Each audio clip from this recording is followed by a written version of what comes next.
नमस्कार दोस्तों, आप सभी का स्वागत है सबका समाधान यूट्यूब चैनल पर। साथियों, आज के इस वीडियो में हम लोग बात करने वाले हैं रीट 2021 की एक्सपेक्टेड कट ऑफ को लेकर। अनुमानित कट ऑफ जो है उसके बारे में हम बात करेंगे।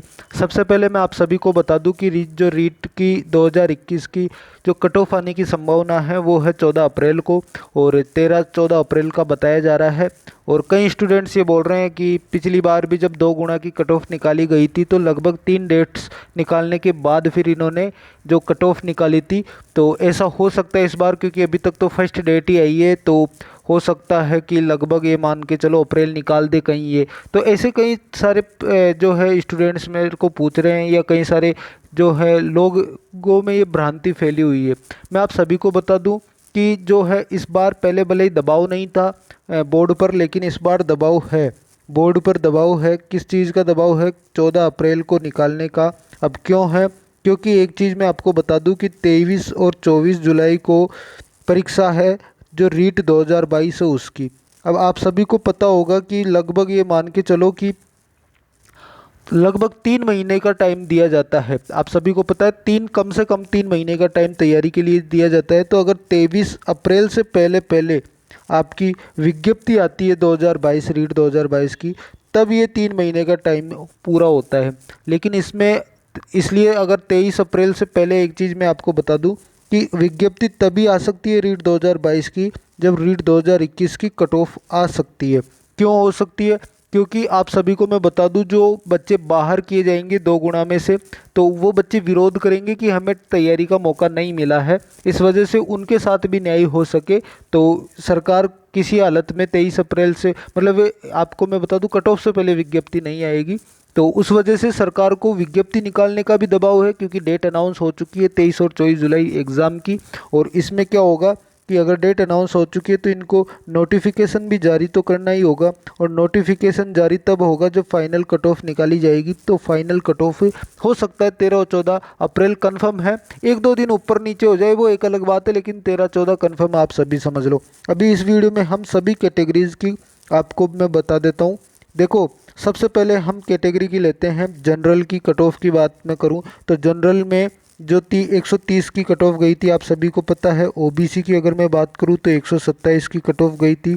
इसके बाद में ईडब्ल्यूएस की अगर मैं बात करूं तो ईडब्ल्यूएस की कट ऑफ गई थी, सॉरी ये 127 है, ईडब्ल्यूएस की 124 गई थी। और इसके बाद में एमबीसी की अगर मैं बात करूं तो एमबीसी की जो है कट ऑफ है वो 122 गई थी। और अगर अपन बात करें किसकी, एमबीसी के बाद एससी की बात करें, कट ऑफ गई थी 119, और एसटी की कट ऑफ गई थी 110। ठीक है, ये चीज़ आप समझ लो।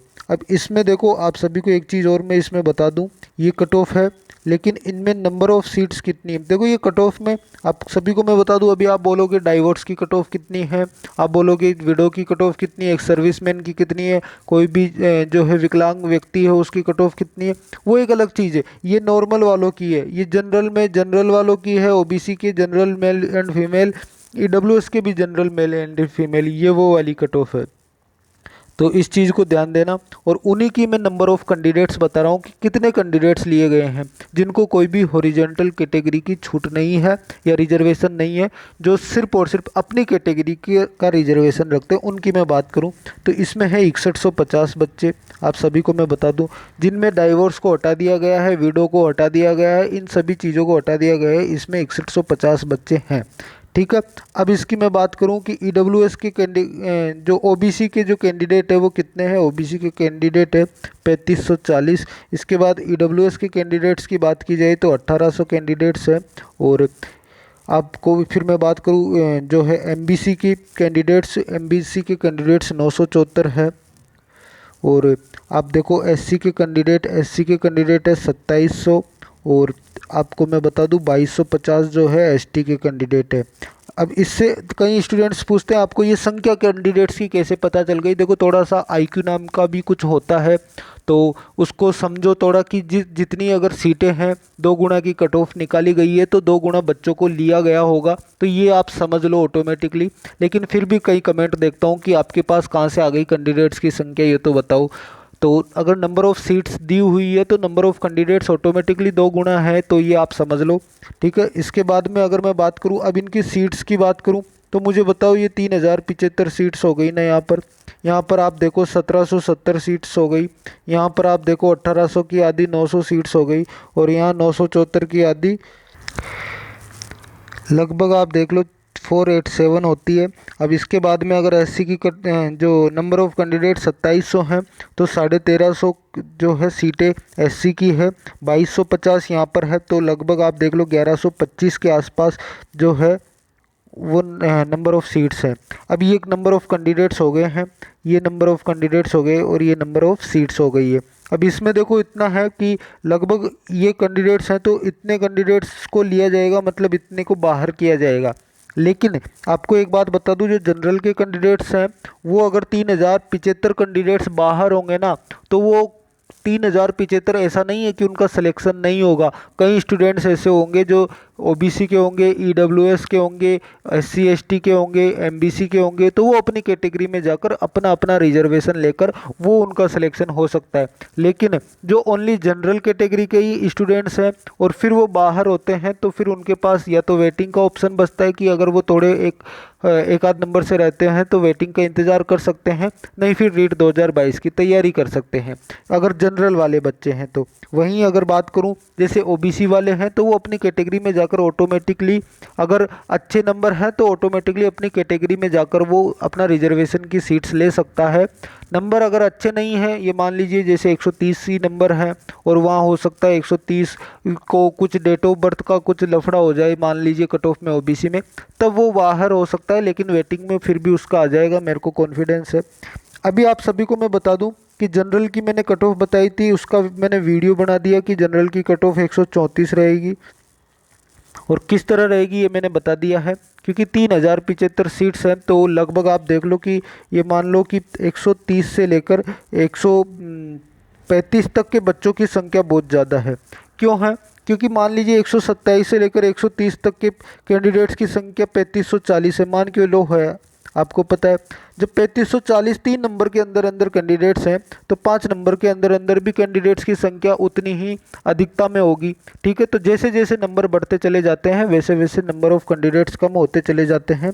क्योंकि अब ये आप देख सकते हो कि अगर इतने कैंडिडेट इसमें कम हैं तो ये मान के चलो कि बहुत ज़्यादा कैंडिडेट्स हैं जो 130 से 35 के बीच में हो सकते हैं।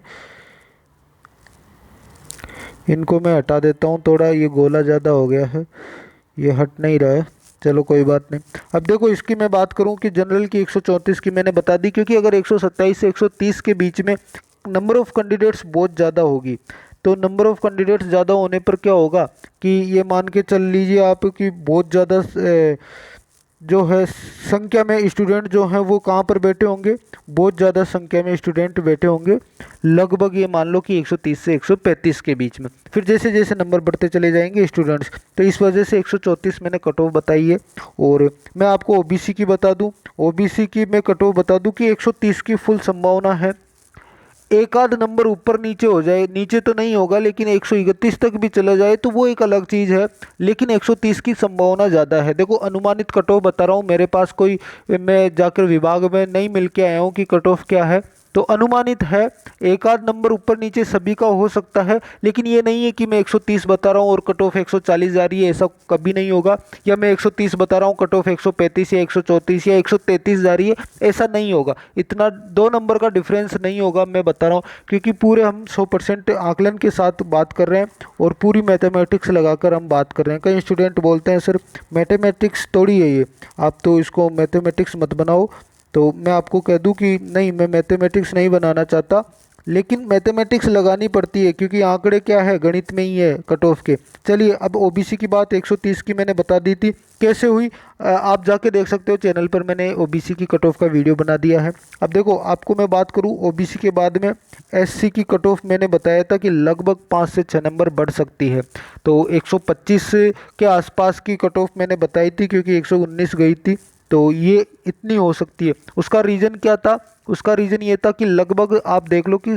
5 से 5.5 नंबर का अगर बाहर निकाला जाता है बच्चों को तो इतना फ़र्क होता है, लेकिन फिर जनरल से भी बच्चे आते हैं और लगभग ये मान लो कि 120 के ऊपर एससी के कई सारे कैंडिडेट्स बैठे होंगे, तो इस वजह से थोड़ा सा 125 की मैंने मानी थी उसमें, तो हो सकता है 124 या 126 हो सकती है, लेकिन इससे ज़्यादा अंतर नहीं होगा कि 127 हो जाएगी या 123 हो जाएगी, इतना अंतर नहीं होगा। 125 एग्जैक्ट है, एक नंबर ऊपर नीचे हो सकता है, इससे ज़्यादा नहीं होगा, ये मैं आपको गारंटी के साथ कहता हूँ।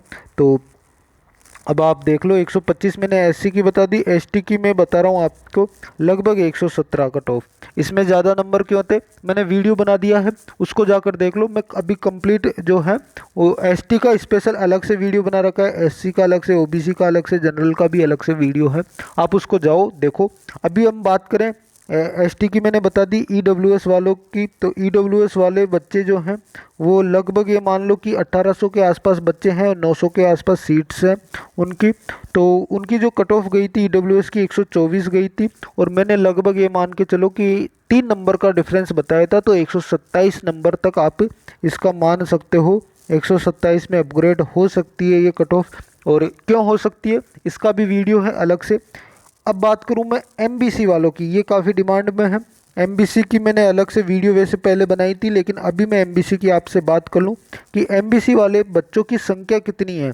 पहले तो ये देखो 974 बच्चे हैं, और लगभग आप देख लो कि 487 सीट्स हैं। 974 एमबीसी के बच्चे हैं, 487 क्या है सीट्स हैं। तो हम इस पर बात करेंगे कि एमबीसी की जो बच्चे की संख्या 974 है, और इनकी जो कट ऑफ है वो 122 है। ठीक है, 122 क्या है कट ऑफ है। अब इसमें देखो नंबर ऑफ डिफरेंस कितना है, 8 नंबर का डिफरेंस है एमबीसी के, और एमबीसी के वालों के बच्चों का 8 नंबर का डिफरेंस है। तो लगभग 487 बच्चों को बाहर किया जाएगा। अभी मैं आपको बता दूं कि 123 पर जितने बच्चे होंगे वो 129 पर नहीं होंगे, मतलब 123 पर ज़्यादा होंगे, 129 पर नहीं होंगे। तो अभी हम बात करें कि अगर 8 बच्चे जो हैं, मतलब 974 बच्चे जो हैं, लगभग आप 1000 बच्चे मान लो इनको कैलकुलेशन आसानी के लिए, तो 1000 बच्चे जो हैं 8 नंबर का डिफरेंस पैदा कर रहे हैं, मतलब 8 नंबर के अंदर अंदर है।